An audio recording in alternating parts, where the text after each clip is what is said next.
మేడ్చల్ జిల్లా ఘట్కేసర్ల బీటెక్ విద్యార్థి గణేష్ మిస్ అయ్యాడు. ఔషాపూర్ వీబీఐటీల 3rd ఇయర్ చదువుతున్న గణేష్ అదే కాలేజీలో చదివే అమ్మాయితో ఈ నెల 6న భద్రాచలం వెళ్లాడు. అయితే నిన్న సాయంత్రం అమ్మాయి ఒకతే తిరిగి రావడంతో గణేష్ పేరెంట్స్ పోలీసులకు కంప్లైంట్ చేశారు. అమ్మాయి మాత్రం గణేష్ భద్రాచలంలోనే ఉన్నాడంటోంది. చనిపోదామని వెళ్లామని, కానీ భయంతో తాను తిరిగి వచ్చేశానని అమ్మాయి చెప్తున్నట్టు పోలీసులు చెప్పారు. దీంతో గణేష్ ఆచూకీ కోసం పోలీసులు భద్రాచలం వెళ్లారు.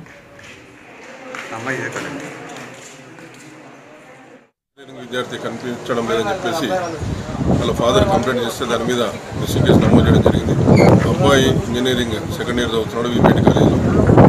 అతని ఫ్రెండ్ అమ్మాయి, ఆమె కూడా క్లాస్మేట్, ఇద్దరు కలిసి భద్రాచలం మొన్న సాయంత్రం అనుగురు ఎక్స్ప్రెస్లో భద్రాచలం వెళ్ళారని చెప్పేసి తెలిసింది. వెళ్ళిన తర్వాత చనిపోదాం, ఇద్దరం సూసైడ్ చేసుకుందామని చెప్పేసి అబ్బాయి అంటే నేను అబ్బాయితో పాటు వెళ్ళానని చెప్పేసి అమ్మాయి చెప్తా ఉంది. అయితే అమ్మాయి మళ్ళీ మధ్యలో నుంచి భద్రాచలం వెళ్ళి అక్కడ దిగిన తర్వాత వాళ్ళ తల్లిదండ్రులకు ఫోన్ చేస్తే వాళ్ళు వచ్చేసి అమ్మాయిని తీసుకొని వచ్చేసారు. అయితే అబ్బాయి మాత్రం ఇంకా రాలేదు. మరి విషయం అమ్మాయిని అడిగితే ఈ విధంగా చేసుకుంటే నన్నే పెళ్లి చేసుకోవాలి, లేదంటే వేరే వాళ్ళు పెళ్లి చేసుకోవడానికి లేదని చెప్పేసి అబ్బాయి బెదిరించాడు.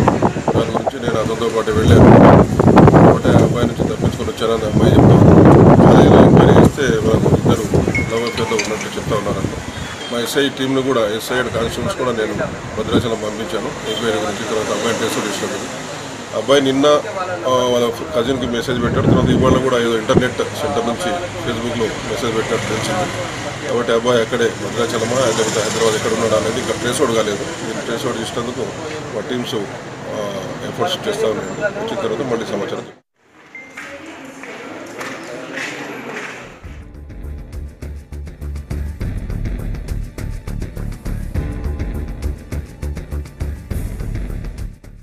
పూర్తి సమాచారం ప్రభాకర్ అందిస్తాడు. ప్రభాకర్, పోలీసులు ఏమంటున్నారు? సౌమ్య, ఇప్పటివరకైతే గణేష్ ఆచూకీ ట్రేస్ కాలేదు. దాదాపు 4 రోజులు గడుస్తున్నా కూడా, అంటే అమ్మాయి తిరిగి వచ్చిన తర్వాత గణేష్ ఆచూకీ లభిస్తుందని అనుకున్నారు. బట్ ఇంతవరకు కూడా గణేష్ ఆచూకీ తెలియలేదు. కాకపోతే లేటెస్ట్ గా గణేష్ కి కజిన్ అయిన రాజు ఇంతకుముందే ఘట్కేసర్ పిఎస్కి వచ్చారు. తమ్ముడు నాకు మెసేజ్ పంపుతున్నాడు, వాట్సాప్ లో చాటింగ్ చేస్తున్నాడు, ఫేస్బుక్ లో చాటింగ్ చేస్తున్నాడు అని చెప్తున్నారు. నిన్నటి నుంచి కూడా నాతో టచ్ లో ఉన్నాడు, నేను వస్తాను, కాకపోతే నాకు భయంగా ఉంది అని ఆ కాన్వర్సేషన్ లో ఉంది అని చెప్తున్నారు. సో దానిపైన ఇప్పుడు పోలీసులు ఇన్వెస్టిగేషన్ చేస్తున్నారు. దానికి సంబంధించి సైబర్ క్రైమ్ కి ఆ కంప్లైంట్ పంపారు. గణేష్ ఎక్కడి నుంచి చాటింగ్ చేస్తున్నాడు, అసలు అతనికి సంబంధించిన ఆండ్రాయిడ్ ఫోన్ ఆల్రెడీ ఘట్కేసర్ లోనే అమ్మేసి అతను వెళ్లిపోయాడు భద్రాచలం అని చెప్తున్న నేపథ్యంలో అసలు ఫోన్ లో నుంచి చాటింగ్ చేస్తున్నాడా, లేకపోతే ఏదైనా నెట్ సెంటర్ నుంచి చాటింగ్ చేస్తున్నాడా, లేకపోతే స్నేహితుల సహాయంతో ఆ ఫోన్ తీసుకొని చాటింగ్ చేస్తున్నాడా అని దానిపైన పోలీసుల ఇన్వెస్టిగేషన్ సాగుతుంది. దీనికి సంబంధించి ఘట్కేసర్ పిఎస్ నుంచి క్రైమ్ సిసిఎస్ కి, సైబర్ క్రైమ్స్ కి ఈ కంప్లైంట్ ను పంపించారు. గణేష్ తమ్ముడు రాజు చెప్తున్న వివరాల ప్రకారం అయితే ఇంతవరకు ఎవరితో కూడా మాట్లాడలేదు. కేవలం అతడు ప్రేమ వ్యవహారం కూడా ఇంట్లో తెలియలేదు, భయపడి ఎక్కడైనా దాక్కున్నాడా అనే దానిపైన కూడా మేము అందరం ఆందోళన చెందుతున్నామని చెప్తున్నారు. ముఖ్యంగా అటు వీబీఐటీ కాలేజ్ కూడా వీళ్ళు మిస్ అయిన తర్వాత పేరెంట్స్ కి ఇంటిమేషన్ చేసింది. గణేష్ కు సంబంధించి ఆచూకీ లభించట్లేదు, గణేష్ ఆచూకీ ఇంకా ఇంతవరకు తెలియలేదు అని చెప్పారు. సో ఆ నేపథ్యంలోనే వారు ఆందోళన చెంది నిన్న కంప్లైంట్ ఇచ్చారు. నిన్న 5 గంటల ప్రాంతంలో ఘట్కేసర్ పిఎస్ లో కంప్లైంట్ ఇచ్చారు. సో కంప్లైంట్ ఇచ్చిన తర్వాత నుంచి కూడా గణేష్ ఆచూకీ కోసం పోలీసులు గాలిస్తున్నారు.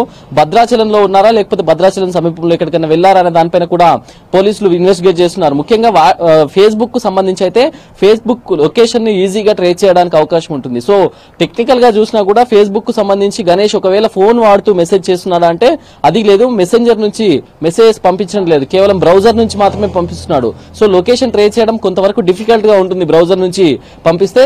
సో ఆ నేపథ్యంలో సైబర్ క్రైమ్స్ అయితే లొకేషన్ ఐడెంటిఫై చేసి ఏ ఐపీ నెంబర్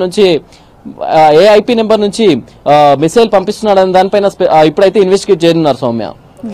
ఓకే ప్రభాకర్.